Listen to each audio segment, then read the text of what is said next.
Всем привет, на связи админ. Сегодня у нас кое-что интересное. Мы будем разбираться с новым режимом игры под названием Nexus. 3 года назад FacePunch анонсировал начало работы над возможностью путешествия между серверами. Причем сказали сразу, быстро не ждите. Спустя год нам даже показали паром и первый прототип путешествия. Казалось бы, вот оно, сейчас будет обновление, но нет. Разработчикам понадобилось еще 2 года.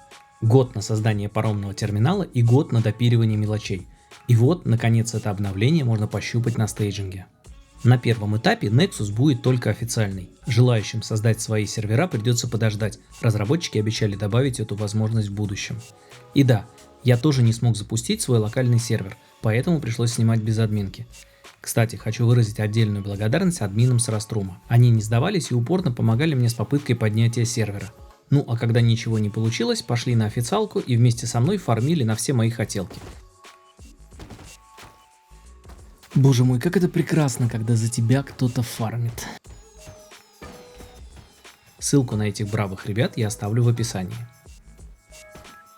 В браузере серверов появился новый раздел Nexus. В нем сейчас только один официальный сервер, состоящий из 4 островов размером от 2500 до 3000. Открываем браузер, жмем на сервер и выбираем остров, на котором хотим появиться. Тут можно сразу посмотреть карту с расположением всех островов. Выбираем нам подходящий и подключаемся. У карты на сервере появился дополнительный режим. Выбрав его, мы можем посмотреть модель мира со всеми островами. Путешествие между островами происходит 2 способами. Первый вариант — это добраться на лодке до точки перехода. Эти точки находятся на краю карты и отмечены звездочками. Забиваем инвентарь лутом, берем с собой 60 топлива, их как раз хватит на переход в один конец, и стартуем в открытый океан. При приближении к точке перехода отображается уведомление с расстоянием до нее. Мы на верном пути. Подходим ближе и начинается загрузка на другой остров.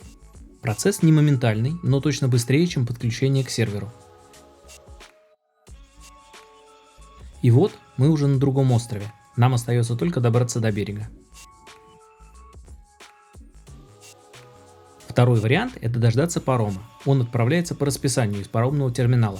С собой можно будет взять не только лут, но и различный транспорт. Миникоптер, автомобиль и лошадь отлично чувствовали себя во время перехода. По поводу безопасности за собственную жизнь и лут переживать не стоит. На пароме действует сейф-зона, а в момент переподключения игрок не засыпает и не покидает место в транспорте, так что тут все продумано. Вот несколько фактов о Nexus. Путешествовать можно будет только на острова внутри сервера. Никаких переходов с X-Million на классику. Изученные рецепты доступны на всех островах в рамках одного сервера Nexus. Игрок может возродиться на любом спальнике, даже на том, который находится на другом острове. И при этом лимит спальников для каждого острова свой.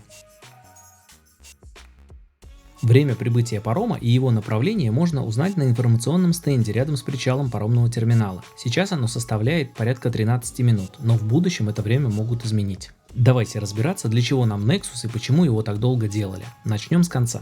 Самой главной причиной такой продолжительности было долгое и неоптимизированное подключение к серверу.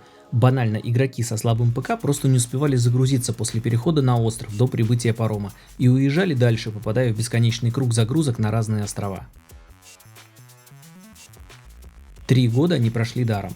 За это время мы получили оптимизацию по загрузке ассетов. Теперь они обрабатываются только при первом подключении к серверу. И новинку этого обновления — отказ от генерации процедурной карты на стороне клиента.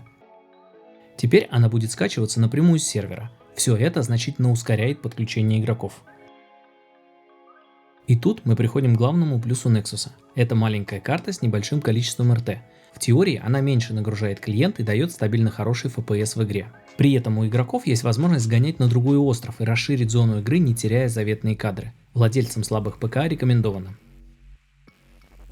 Конечно, такую фишку оценят кланы. Кстати, скорее всего на них и делали упор FacePunch, ведь клановый стол с новым клановым меню добавили для тестов в игру вместе с режимом Nexus. Клановое меню дает возможность объединиться большому количеству игроков на острове, и при этом остается возможность параллельно пользоваться зеленкой. Также помимо всяких визуальных плюшек типа эмблемы клана, в меню можно выставить задачи соклановцам и смотреть статистику по каждому участнику.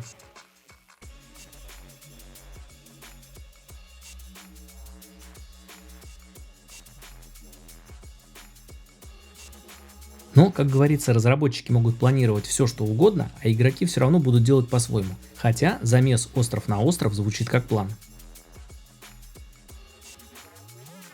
Стоит ли попробовать этот режим? Однозначно, даже если ты соло-игрок.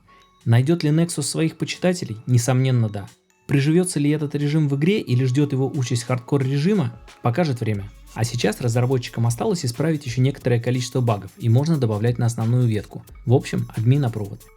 А если тебе понравился видос, поставь лайк, а еще можешь написать что-нибудь в комментариях.